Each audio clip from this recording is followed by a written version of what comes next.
So did you ever go back to Poland? No, I have never been back to Poland, and I also have never been back to Shanghai, although I would like to go back to both of them, and hopefully I will have the opportunity to do so. And how did you get to America? Was it during the war or after? No, I got here after the war. The Americans occupied Shanghai, and we had actually had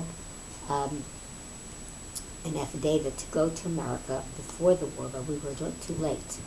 So we were able to go along with a lot of other refugees, and we were the last boatload to leave. We left on an American troop carriers. So we didn't have a bedroom. We had bunk beds that were probably about five layers, and I hated to have to be on the top one.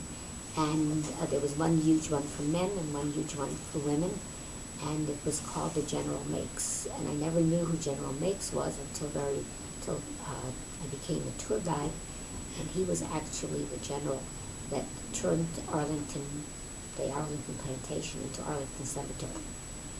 So it was kind of interesting for me to find that out, and he is the one who designed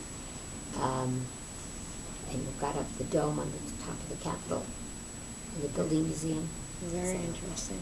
Are there any other facts you'd like to share with us about the Holocaust or your trip through Europe and Asia? My only fact is that, I've always felt enormously fortunate, and in many respects didn't consider myself a survivor because our experiences were so much different than the Jews that were left in Europe.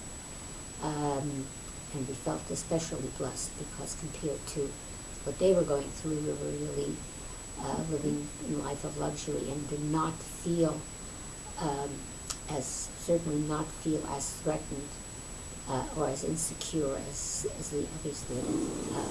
To maintain a relatively normal family life and community life was possible.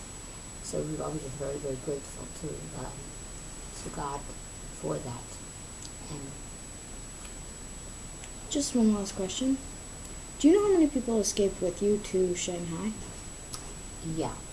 There were actually about somewhere between 30 and 35,000 German Jews that came from Germany starting, I think, in 1935. We only got there in 1940, and so the European contingent was by far smaller. The East European contingent was by far smaller.